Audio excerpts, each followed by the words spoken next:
Eric Burgess here with Music Marketing TV, and today we're going to be going over the internal sequencer inside of D16's Phoscyon and how to get it grooving and make some cool bass riffs. Let's take a look at some examples.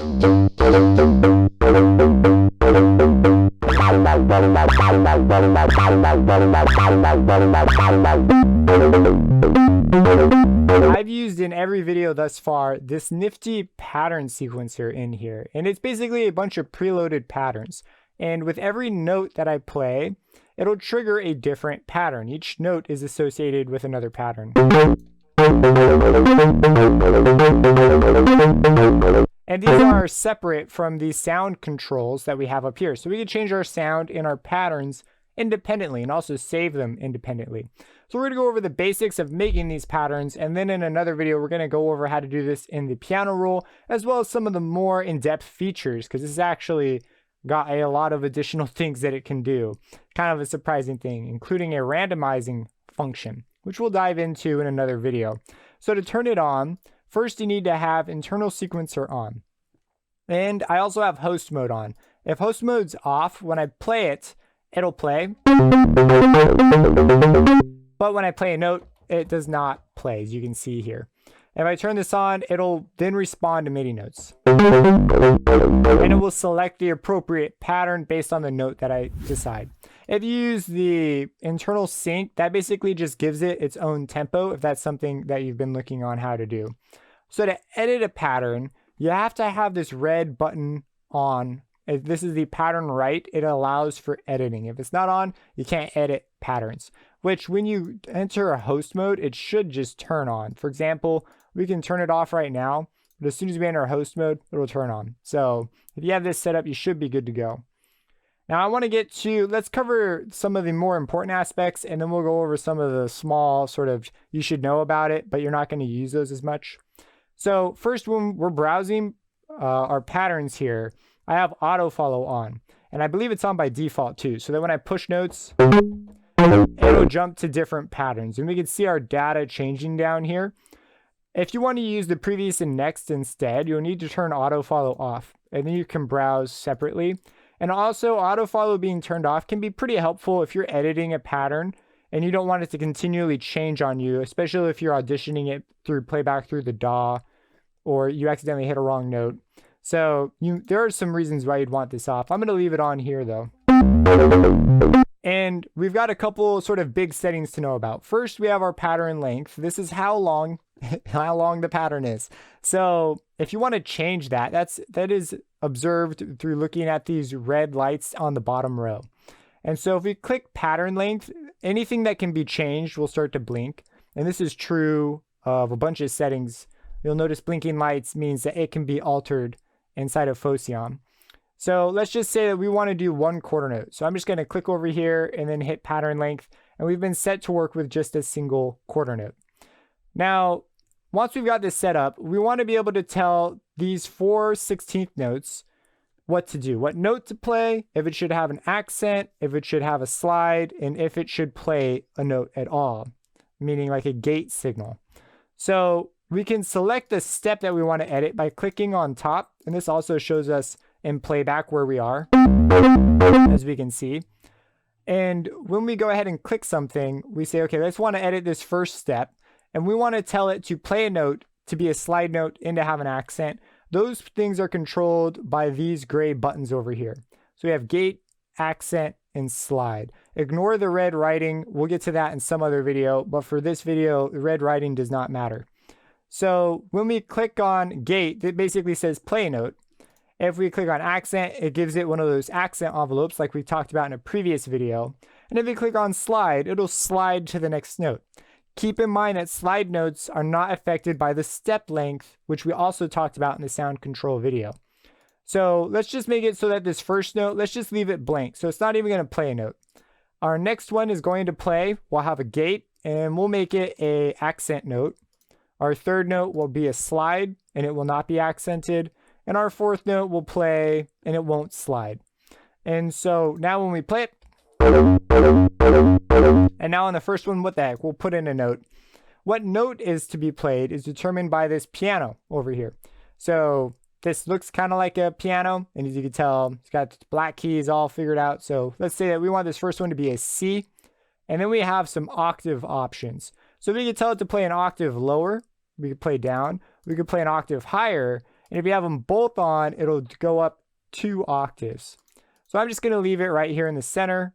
Then we're going to come up, what the heck, we'll do this one up an octave, and the center's fine, and then the center's fine again. And we're able to select our notes like that. And right now, there's one that's playing an E flat.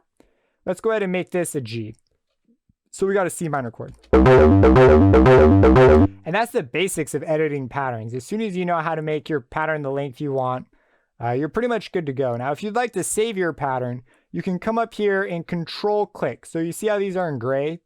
If you control click, it's going to open a second menu. So we'll control click. We could save our pattern, and we can also load patterns using the other button here. Control click that. And that's the basics of pattern editing. You got a bunch of pretty standard controls: undo, clear, copy, paste. I'll do exactly kind of what you would expect.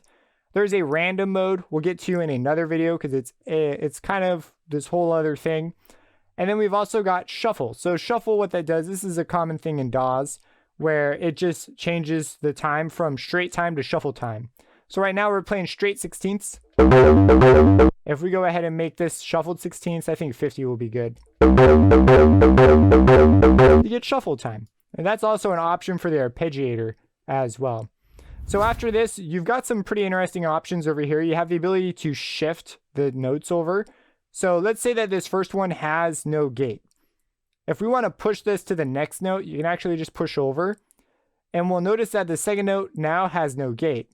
But this one suddenly got turned on.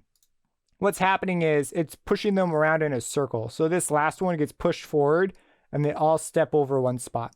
So they go around in a circle. Transpose just makes it so that things go up or down in terms of notes. So if we'd like to change the pitch of every single note at once, we can simply use transpose. Instead of changing each step individually. Also, for convenience, you can move back and forth in your step editing, but just using previous and next here as well. So that's pretty dang handy. And that is the basics of pattern editing.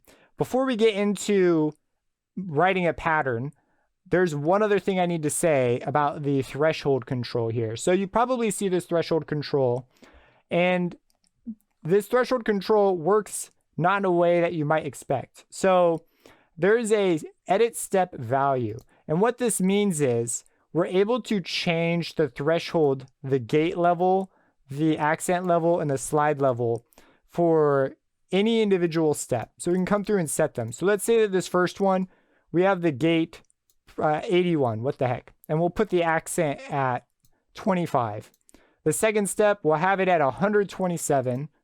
And I'm just going to mess with gate from now on. I'm going to make this one 38 and the last one 45. Okay, so we've edited the individual steps.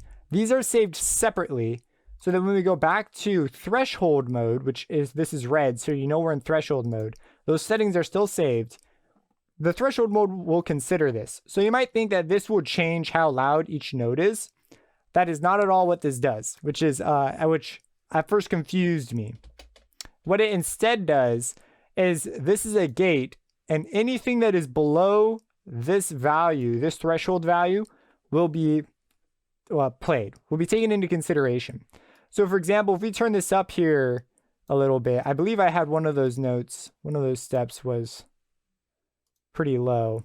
Okay, so this one was right around, what is this, 36? So if we set our threshold above 36, that note gets played, but all the other notes are above the threshold, so they don't get played. So as we move this up, more and more notes will get played.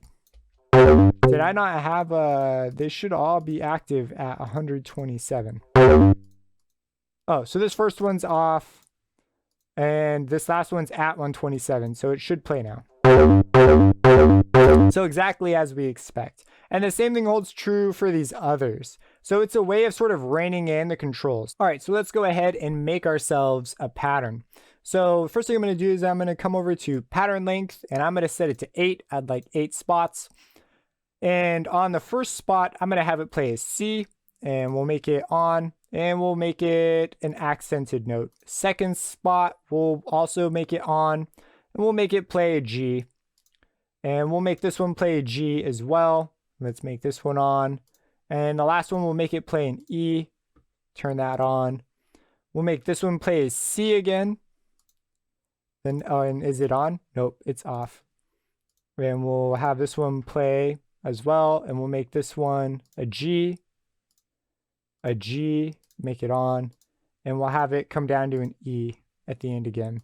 And for these ones, these thirds, we're going to accent those. And on the E, so these are the upbeats, the ands. I mean, if you consider the whole thing as a separate, it's a whole other story. Okay, we're just messing with the ands. And then on the E's, I think it'd be cool. Let's make this one a slide and set the slide to 0, just so we know that the slide triggers. Or in fact, on the threshold, you could just set the threshold to 127 to guarantee that every event happens. So that's what we're just going to do instead. And let's make one more a slide. Let's make those, let's make the second one slides too. That could be kind of cool. And we'll keep our slide time to, well, not super fast, but you know, there'll be a slide.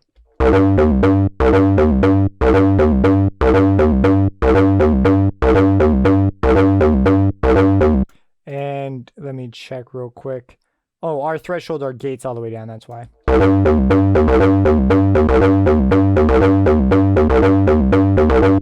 So with our pattern selected, we go ahead and make our own sound. Like I went ahead and just dialed up a patch really quick. We could also just go through and peruse some other sounds. We can go through the presets. And let's go through some of the distorted ones.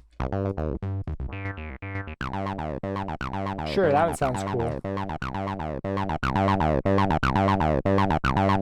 And that is how you create a pattern using the internal sequencer and just get rolling with it. If you have any questions about this, let me know, subscribe, and have a blessed day.